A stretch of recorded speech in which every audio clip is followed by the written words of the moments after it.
I'm frequently asked by business owners, CEOs, CFOs, what should we be doing to protect our business from ransomware? The truth is, there's a number of items that you should be putting in place, but if you have time and resources, here's the top 8.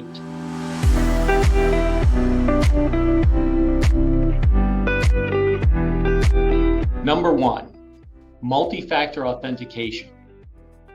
Sounds easy, but it needs to be implemented in such a way that you're not only protecting the logon to the network, but you're also protecting each application. When you go to your banking website, you have a username and password, and then they send you a code that's good for 8 seconds. That's what I'm talking about.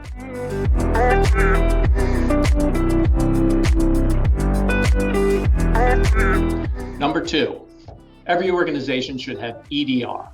It stands for Endpoint Detection and Response. It is the next generation of antivirus. If you just have standard antivirus today, it's not enough. Next generation uses AI, artificial intelligence, to help identify what is happening on your network. It not only takes into account virus signatures, but it also takes into account activities that are happening that are considered abnormalities. The new EDR solutions take this into account and will throw off alerts of abnormalities happening on your network.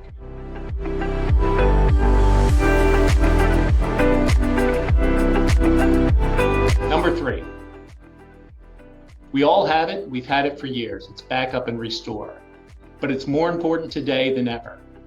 If you are hit with ransomware, the number 1 way you're going to be able to recover is to have a good, solid, secure backup.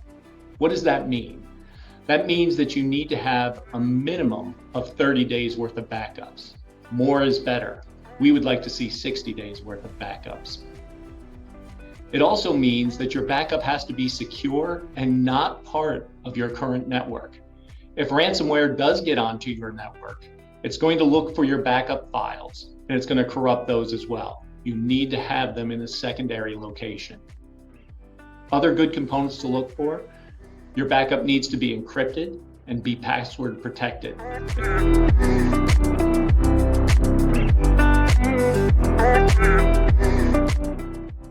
Number 4 is find and fix. You need to audit your network, find the problems that exist. There's a number of tools out there. Qualys, Tenable, Rapid7, 3 of the tools that we use in our organization. If you pick one and run the audit on your network, it's going to identify problems. Those problems then become your action list for correction. Without the find and fix, you're only putting a cover over potential problems.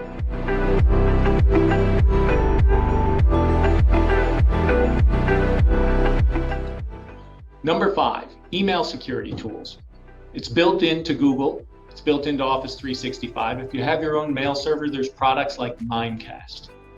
The goal is to configure it properly so that, number 1, only legitimate emails make it through to you and your staff, and to check every link.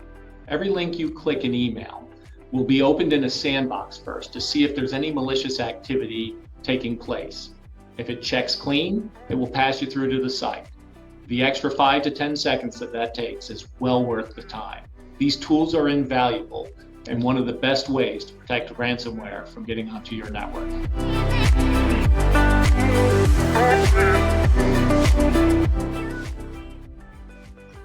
Number 6, lower privilege. This one has 2 components, the local machine and the network itself. When bad actors gain access to your computer or to your network, they're always looking to elevate their privileges. And the lower they start, the better for you. At IT Solutions, we frequently see end users have been made administrators of their local machine. A bad actor who gains access to that machine has very little problem installing the software that they need to compromise the rest of the network. Next, there's network permissions. That covers 2 components. The first is application, the second is the data on the network. Again, everybody needs the permission that they need to do their job, but no more.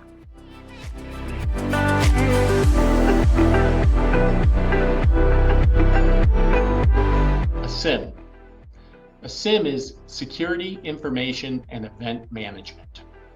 Think of this as the security system for your network, very much the same as a security system for your building. It is monitoring everything that's happening on the network, and it's looking for abnormalities, much the same as when your window is broken or a motion detector is set off, you're alerted by your building. Number 8, a culture of security. A security policy is not enough. The previous 7 items will be worthless without a strong culture of security. Let me just ask you, if the network is compromised today, who is in charge of making sure that that compromise is handled? How do you know when a breach takes place? What is the value of your data? Where does your vulnerability exist within the organization? Many executive teams don't know the answer to this. The culture of security starts at the top and it's driven throughout the organization. This is done through awareness training. This is done through auditing. This is done through IT discipline. It's easy to do. It's difficult to be persistent with it.